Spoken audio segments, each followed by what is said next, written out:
Well, hello, everyone. This is Mike Campice, Managing Director of conn-selmer's Division of Education, here for a special edition of Backstage with my very good friend, Dr. Oneill Sanford. Dr. Sanford is a clinician and consultant for conn-selmer. We've had a great relationship with you, Dr. Sanford, now for, I think, over 13 years in our partnership with the HBCU National Band Directors Consortium, which you're also currently interim executive director there as well. But wonderful to have you join us today for Backstage. Want to share with all of our viewers your background. You've had such a historied background in regards to music education, where you've started your career and where it's taken you even to today with the activities that you're doing. So thank you so much for joining me, Dr. Sanford. Absolutely. Happy to be here. So just to start things off, where are you at today? You're down in the South, correct? I'm down in Baton Rouge, Louisiana, where I retired from my profession about 5 years ago. Been down here about 5 years and just in the process of trying to learn how to be retired. Awesome. Oh, that's amazing. So where did things start for you? Where did your musical journey begin that got you to Baton Rouge, Louisiana? Well, it actually started at home because my mom was a musician and a great aunt that I had was a musician. They played the piano. And my great aunt gave the piano to my mom. So I grew up around music. My mom playing and of course going to church and the community. The one thing that I would say that kind of influenced me going in this direction during those earlier years in my life, my mom, we lived out in the country about 20 miles north of Baton Rouge in a little town called Slaughter, Louisiana. It was nothing there but the trees and the chickens and the cows for us to do. And my mom really hated living in the country. And she was an educator and she always practiced exposing us to new things. So every summer when I was a small, we were 5, 6 years old. We were all 1, 2, 3, 4, 5, back to back, year apart, siblings. She would carry us down to New Orleans every summer. The next day after school was out, she wanted to get us out of the country to get us to a new culture and experience new things. During the visit there, my aunt would take my sisters shopping, and it was all, all of my siblings were females, and I was the only guy. I didn't want to be with them when they were doing the girly things, like, can slips and all of that. I didn't want to be around that stuff. Yeah. So she would drop me off at the Louis Armstrong Park, what's now known as the Louis Armstrong Park, where there were trombone players out there with jazz bands or brass bands out there playing in the park.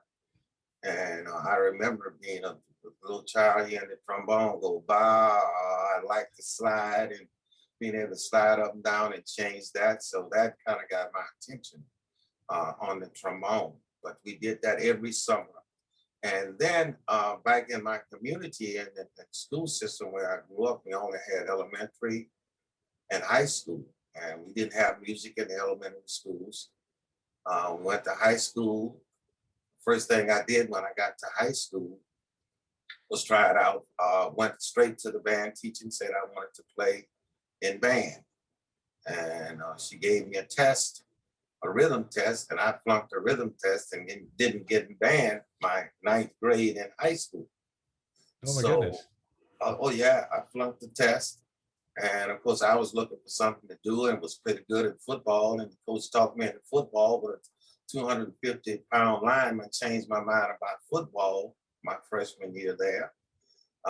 Fortunately for me, the band teacher was a female, and she became pregnant and had to take a maternity leave. And when she did, another band director came from New Orleans, Mr. Earl Cherie, which was really my first professional mentor. He came from New Orleans. I went straight to the band room and told him I wanted to play in the band and play the trombone. And he asked me if my parents would buy me an instrument. And I said, I don't know, I'm not sure. He said, stay after school and I'll drive you home. He did, came home, ate dinner with us, told my parents that I expressed interest in playing the trombone, but they didn't have any instruments, and would they be willing to buy an instrument? My dad said, Oneill, do you really want to do this? Because you know how I am. If we start this, you gotta, you gotta finish it. And I said, yes. And we got up from dinner and went straight to the music store and bought a used trombone. Actually, it was from Sears Roebuck. And this was in ninth grade This was in the 10th grade. I was in or 10th grade now. Okay. Yes, I So, didn't really get my hand on the instrument until I was in 10th grade. so you hung on to that aspiration for the trombone from all your trips to New Orleans. That's exactly right. That's what happened. And we bought this trombone that I call a pea shooter with the bell on it about an inch and a half larger than the present day trumpet. It was really really a small bull instrument, but it worked. I think paid $75 for it or $50. And then I came back, got in the band my sophomore year, and at the end of my sophomore year, they voted me, the band students, and voted me to be the president of the band of the band. And I became the president my junior year, and I remained in that position all the way through high school. So that's how I really first got started with the instrument.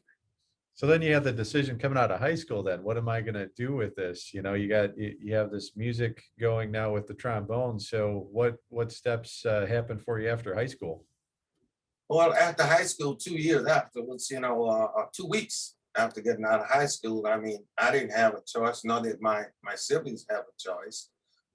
We were programmed and told by my dad, mom, and grandparents that we were going to go to college. So I went straight to college and filled the application out, got the application done, and it said major, what you want to major in. And then the only thing that I thought I could probably do well in at that time was engineering, because I was in a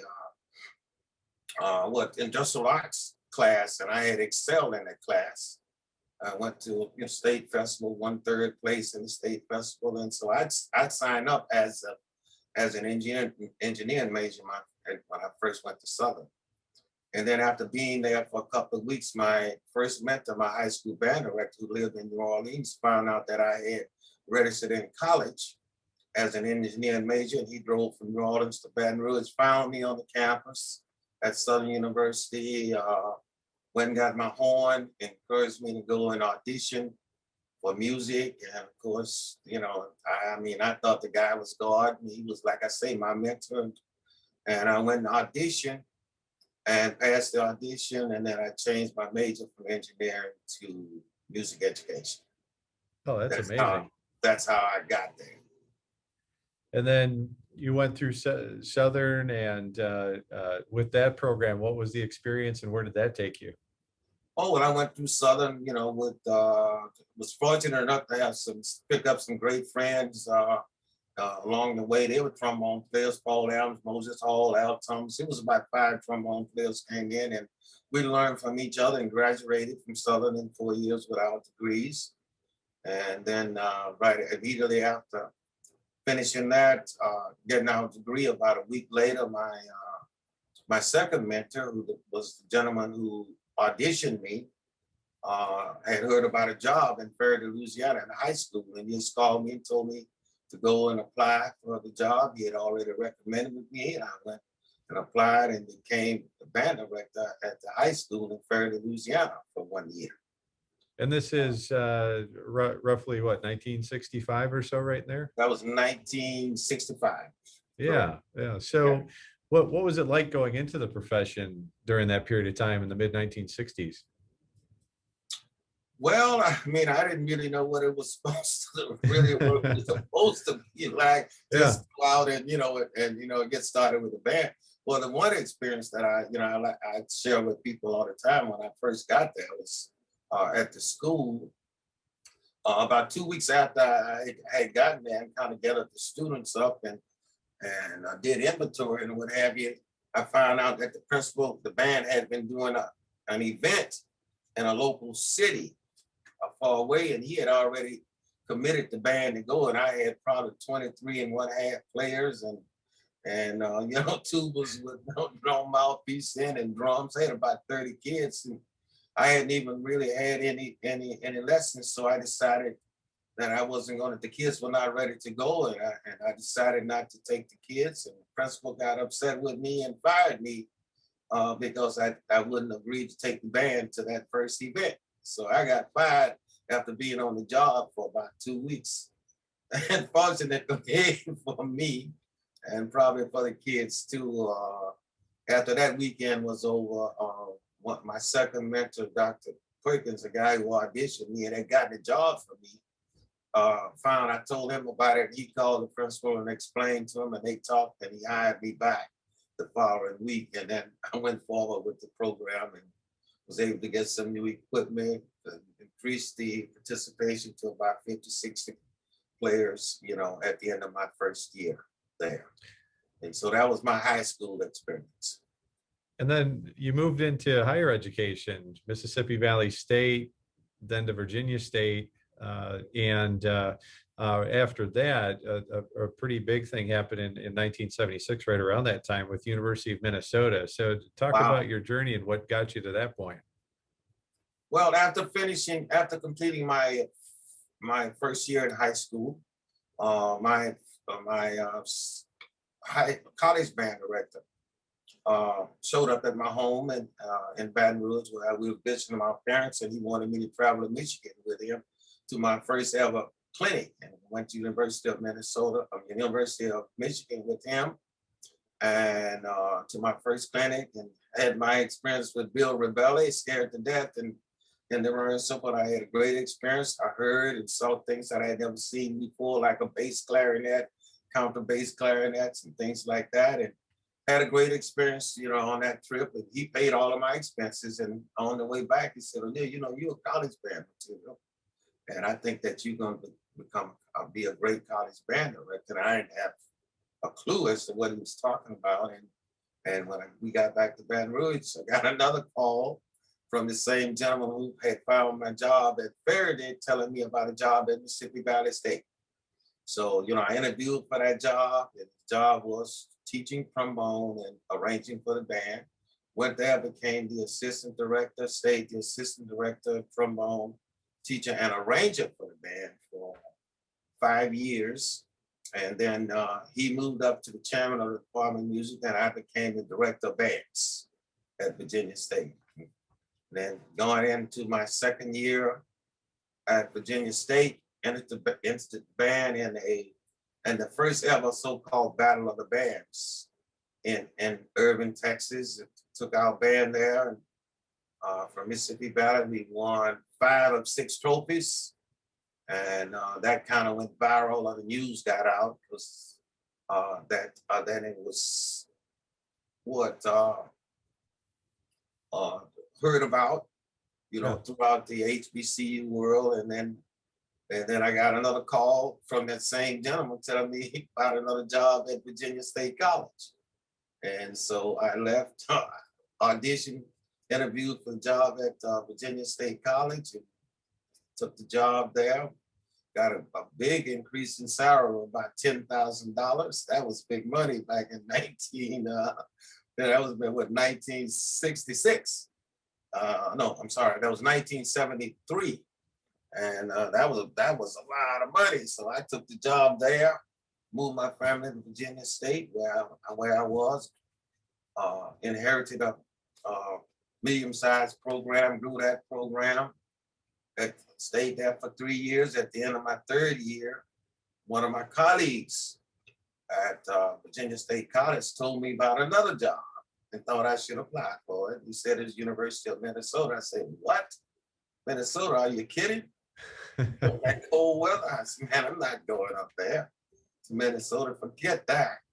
And we were having coffee and we talked, and he was actually chairman of the Department of Music at the time. He said, "What, are you trying to get rid of me, or what's going on?" You know, I said, "Oh no, this job is open." And I said, "Well, you know, that's a predominantly white university. They're not going to hire me up there anyway." And he said, "Oh, I'm not sure about that." So what he did is he went forward and sent my resume, a letter of interest to the University of Minnesota. And Did you then know he did that or no? absolutely not. All Yeah. at once, I got a letter in the mail from university said, thanks for your interest in a job. We'd like for you to send additional information. And I went to show the letter to my friend, Dr. Carl Harrison. He just started laughing. He said, Oneill, I sent that because I would hate to lose you here, but I think that Big Ten, that you're ready to go and you could get that job. And if you got it, you would do a great job. So I sent additional information up there, and then I ended up at the University of Minnesota being the first African American to be the conductor of the mainstream university band. And I didn't have a clue about where I was going and what I was doing, frightened to death, and frightened, very, very frightened. And that was that was a big deal to set up for a lot of future music educators going forward, for you to be able to take that position at Minnesota. That's tremendous. It opened a lot of doors, for me. And then, of course, several of my students, former students at Virginia State College, came up there. One of my colleagues also came up there and got in the graduate program at the university while I was there, and got to have master's and doctorate degrees during my tenure as a band director. And that opened a whole another world up there. Actually, it was about 5 students, and all of them came through, with the exception of one who dropped out. All of them got their master's and doctorate degrees from the university. Now, that was a great experience for me. Probably just, I grew so much because I was in a position where I was kind of rubbing elbows and interacting with, the dominant directors in the field at, Northwestern and Michigan State and Purdue, Ohio State. I was mixing it up with those guys, and ended up having great relationships with them. I learned a whole lot from them, gained their confidence. I actually became the vice president of the Big Ten Band Directors Association, and was scheduled to be the president the year that I left, going to University of Pittsburgh. So after 9 years at the University of Minnesota, University of Pittsburgh recruited me, and I left Minnesota and went to Pittsburgh. So what got you to go to Pitt? Being at University of Minnesota, that seems like a dream job. So what happened there? What happened was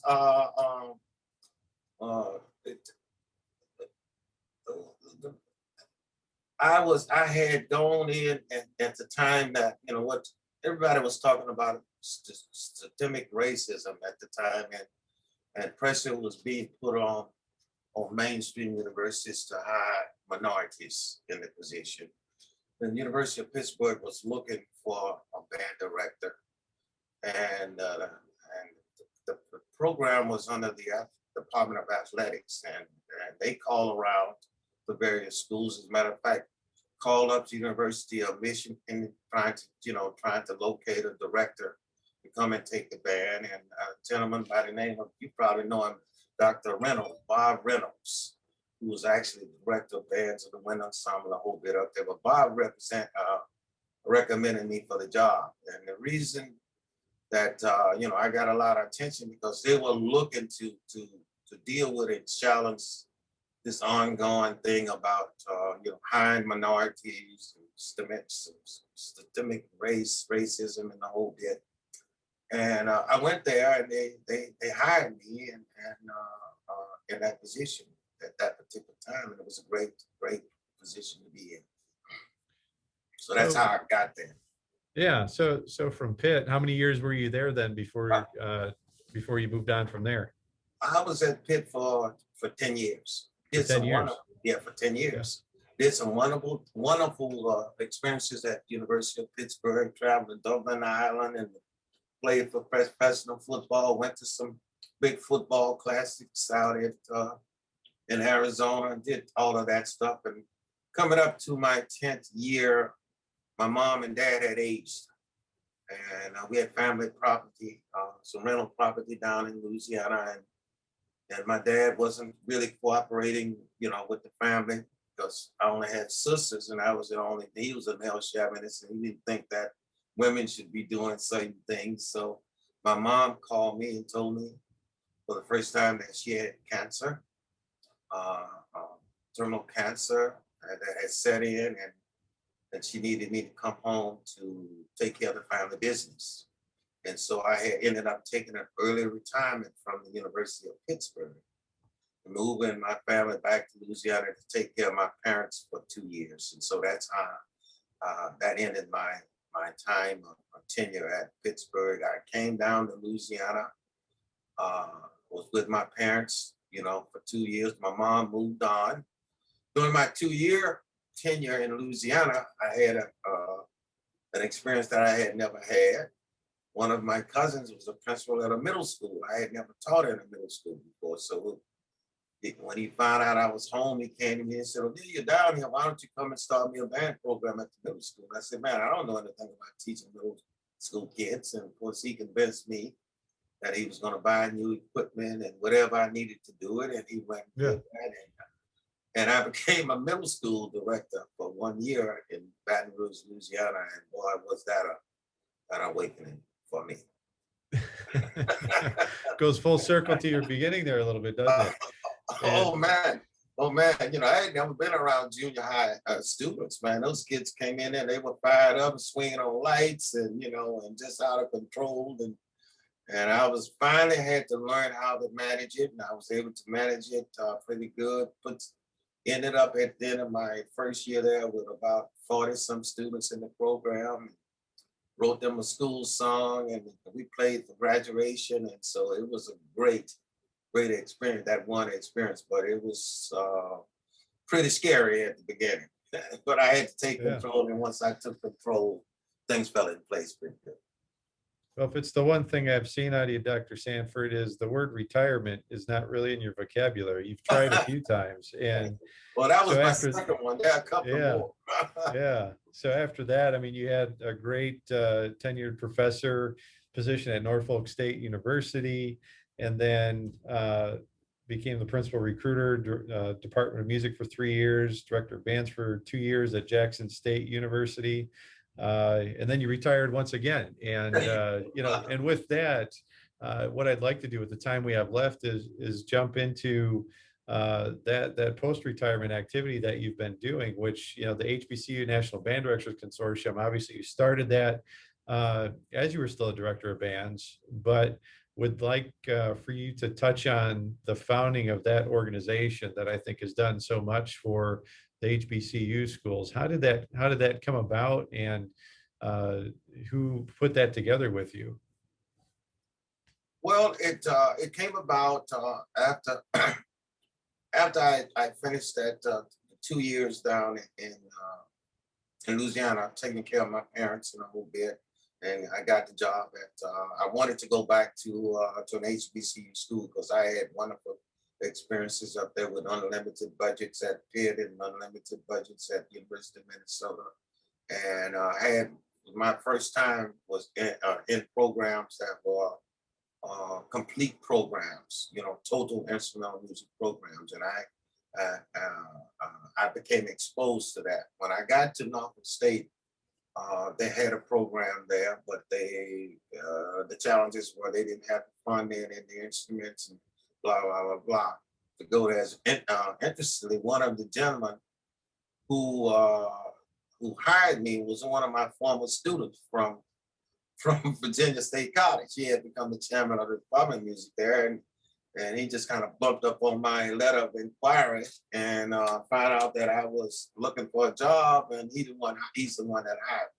But moving forward, once I returned there and I started working and interacting again with HBCU band directors and traveling around, it was like deja vu for me. The band programs had not progressed. And I had been away for 19 years, and they hadn't progressed because they didn't have the proper funding to be able to buy all of the equipment what necessary to do what they needed to do. And then I became concerned about music education majors who were not getting that total experience with, while they were in college, which was the same place where I was when I left Southern University. We did not have adequate equipment and instrumentation to have a wind ensemble and a total wind ensemble and a total instrumental music program. So when it became aware to me after 2 years of being back at the HBC, I said, look, we got to do something about this. And so I got on the phone and I started talking with my colleagues and friends, first with my staff. I had a terrific staff, at Norfolk State that I had put together because I had become the chairman of the Department of Music. So I handpicked my staff, found the money, brought my best friend in, Paul Adams, and he brought two of his former students and colleagues in, Mr. Bethea and Ms. Sanders, and then one of my former students, Tim Zachary, Dr. Zachary, who's now the director of bands at Prairie View A&M University, and put those guys' heads together, and then we started coming up with a concept. Called my go-to friends at the various universities and shared my experience, talked them into a meeting down in Atlanta, Georgia, and that's when the organization was born or founded. So I, along with my staff at Norfolk State and about 8 other guys, put it together, wrote it up, and bam, and we just completed our 17th year, and it's been great success. So that's how that happened. And the whole idea of the organization was to do what? See that the students and these schools who did not have fully instrumentated ensembles, you'll have the experience of playing in a fully instrumentated concert band, jazz ensembles, and so they have that experience before they go out in the job market and compete for, jobs and in the global job market. So that's how, and the whole purpose of that thing happened. Well, we've been fortunate enough to be a partner with the HBCU Consortium now for over 13 years, and it's a great experience, and we're looking forward to being back in person with it next year as well. And I know you and the board are working hard at what those plans look like going forward. So Yeah. really, really appreciative of all those efforts. So with the consortium now, and you've been helping us at conn-selmer, visiting schools and helping them with their programs across the country and whatnot. We have many folks that are getting their music education degrees and so forth. Just to kind of close this out in today's edition of Backstage, your formula for success as a music educator, how would you best, if you're talking to any active directors or those that are aspiring to music education, what are the big pieces that you've learned through the years? You've shared decades and decades of experience, but what are some of the core things for those educators that you'd like to share, Dr. Sanford? You have to have a passion for the profession. You have to love it, and you have to own it.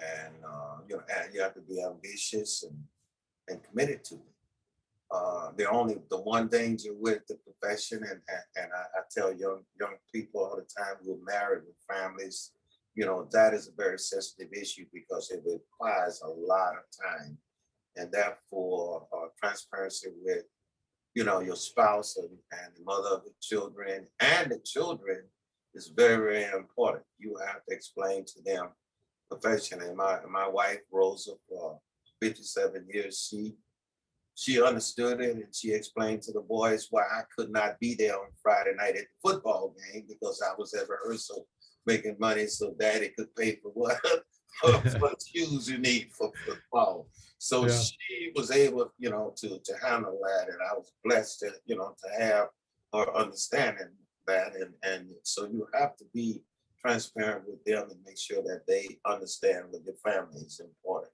for that. You have to have great communication skills and positive attitude about it. You're responsible for what? Selling the program. That is to everybody. You have to sell it to the students. First of all, those are the ones that's going to have to display it for you, and the administration. Then the alumni comes along. You got to deal with that in the community. And you have to stay in tune and touch with the changing trends, in the profession, and make sure that the kids have the proper equipment and materials they need in order to be able to do what? To advance. I mean, it's just as simple as that.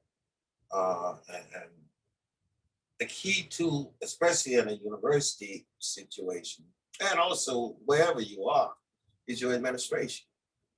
You have to be able to sell them that program. You may not be able to get to the president at the university, but you've got to find someone in the university who can get to the president. I've done things like when I wanted to get a point over, I wanted things leave.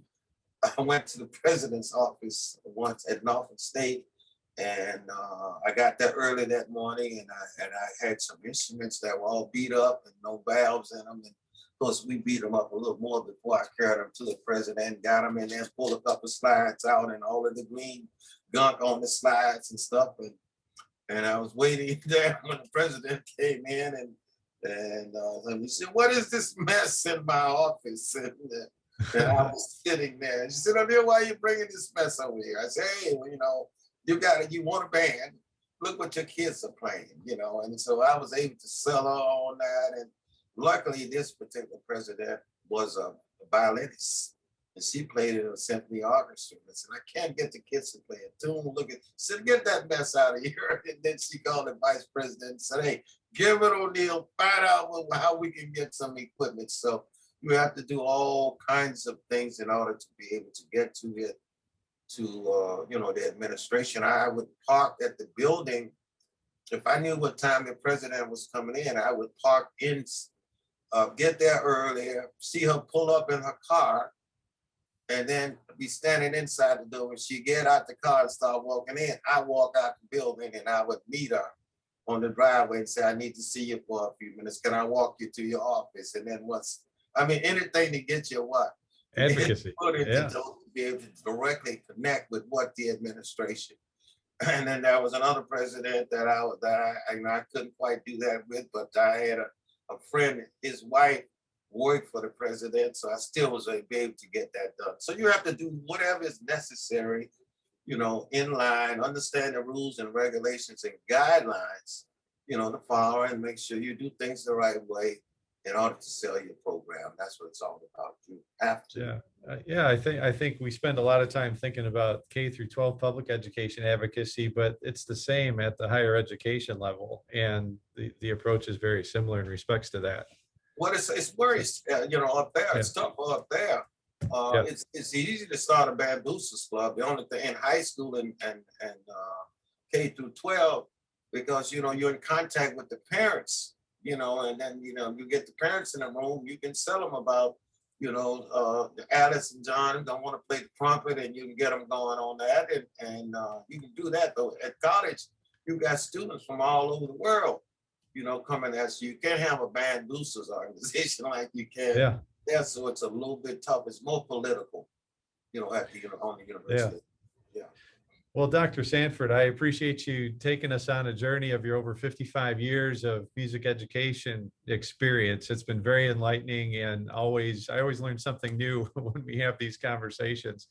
To our audience, I just want to put out there as well, we have an HBCU collective webinar that we're doing every Wednesday, last Wednesday of the month, and we're going to be covering a lot of topics in the months ahead in regards to the advancement of HBCU music education and things that can be done. And I know Dr. Sanford's joined us for a few of those as well. So please tune in, and we'll make sure that everyone has the schedule of the upcoming events. But Dr. Sanford, thank you so much for being here with me today. Always great spending time with you, and thanks for all you do for music education. Well, thank you for having me, Mike. The only thing that I've got 40 more years I'd like to share with you. Oh man, I've had a blast. I've been blessed. I've had a blast and experience. I've got some terrific students, out there, and I've got friends all over the world. And I'd say kind of international kind of guy. Yeah. And, all of the travel, and I'm most proud of my graduates and students who are in the programs under me. As a matter of fact, I have something like 20 25 plus of my former students from HBCU schools that are now directors in college and mainstream universities and HBCU schools and probably 150 students who are band directors in K through 12 schools. And I love it. And I don't know if I had anything to do with it or not, but I'm very proud of those students. And that's one of my major achievements. Yeah, you've paved the way for many, Dr. Sanford, for sure. So we'll continue to work with you and just enjoy the collaboration and the impact that you've had on so many. So thank you for having this time together, and let's do it again sometime. Let's do it. All right.